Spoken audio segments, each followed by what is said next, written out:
हाँ, तो मेरे प्यारे विद्यार्थियों, कैसे हैं आप सब? उम्मीद कर रहे हैं अच्छे होंगे, स्वस्थ होंगे और एग्ज़ाम की तैयारी में व्यस्त होंगे। मैं ओम प्रकाश मिश्रा और आप देख रहे हैं अपन YouTube channel success study star. तो मेरे प्यारे विद्यार्थियों, आज जो मैं आप सबको पढ़ाने वाला हूँ प्रश्नावली 3.4 क्लास 10th का मैथ है। और मैथ कौन सा है? तो NCERT है। ठीक है, तो चलिए क्वेश्चन पढ़ लेते हैं और प्यारा सा सवाल को बनाएंगे। सुनिए क्या है।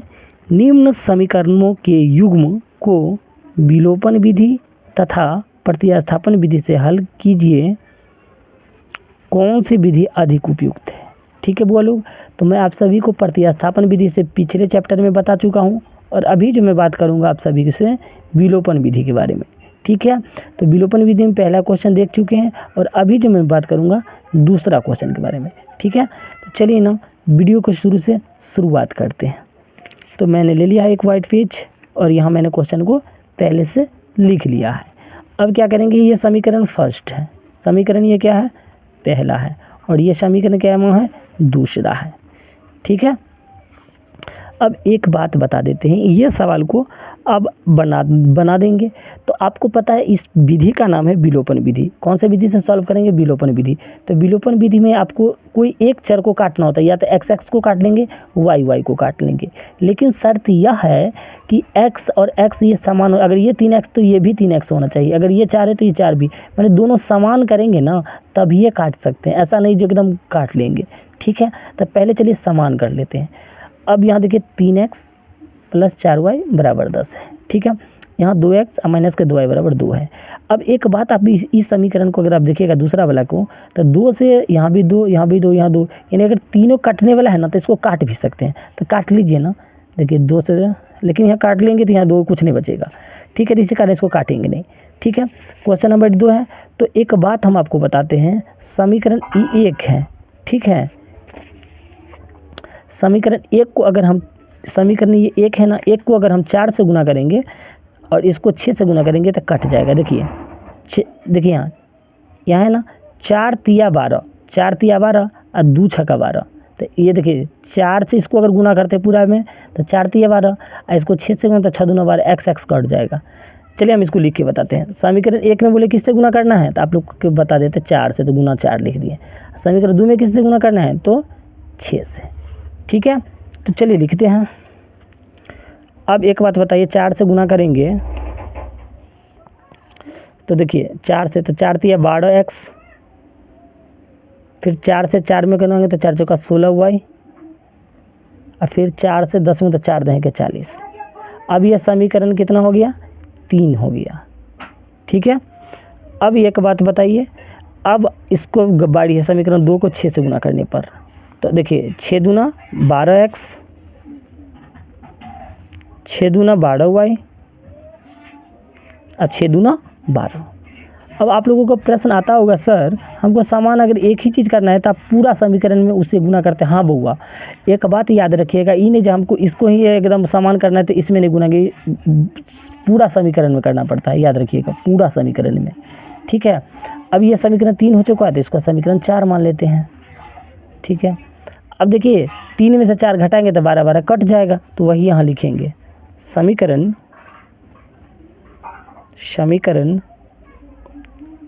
3 - 4 से, 3 -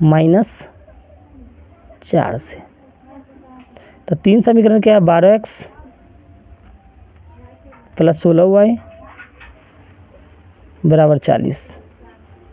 4 समीकरण क्या है? 12x - के 12y = 12, है ना। अब चलिए घटाना है। आप लोग जानते हैं घटाओं में चिन्ह बदलता है।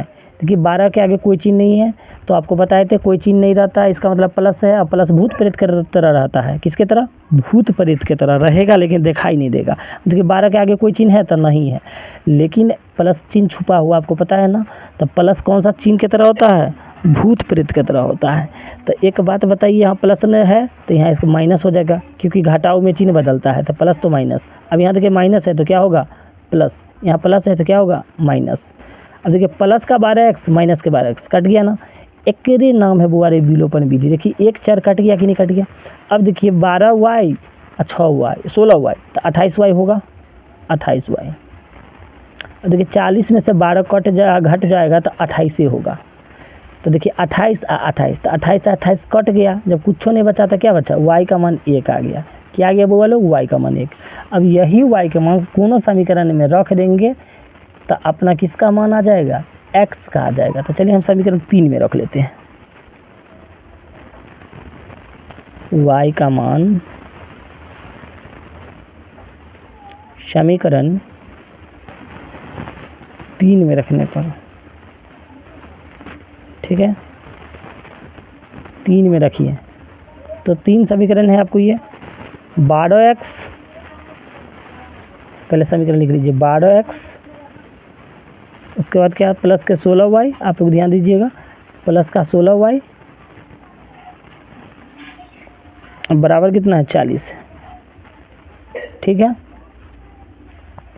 अब एक बात बताइए, 12x तो वैसा ही लिख लिया मैंने, अब प्लस 16 भी मैंने वैसे लिख लिया, लेकिन y का मान क्या प्राप्त किए 1, तो y के जगह हम क्या रखेंगे 1, और दोनों के बीच कोनो चिन्ह नहीं है, इसका मतलब है गुना का चिन्ह है। इसका मतलब कौन है, गुना का। गुना क्या डालेंगे y के जगह 1 बराबर 40, ठीक है। अब देखिए 12x मैंने लिख दिया, 16 को 1 से गुना किए हैं तो क्या आ गया 16 बराबर क्या है 40। अब एक बात बताइए 12x 40 पहले से है ना, प्लस का 16 तो इधर आके माइनस के 16, 12x पहले से है, 40 में से 16 गया तो आप कहिएगा सर 24 होगा, कितना होगा 24। अब देखिए 12 से 24 कट जाएगा, 12 कहीं 12, अब 12 दूना 24, यानी कहने का ये मतलब हुआ जो x के मान 2 आ गया और y का मान कितना आया था 1 आया था। तो यही अपना सबको निकालने वाला था, एक बार पूरा देख लीजिए अच्छे शुरू से, ठीक है बुआ लोग। अच्छा यदि लग गया हो तो चैनल को सब्सक्राइब कर लीजिएगा, अपने दोस्तों के बीच भी शेयर कर दीजिएगा। धन्यवाद।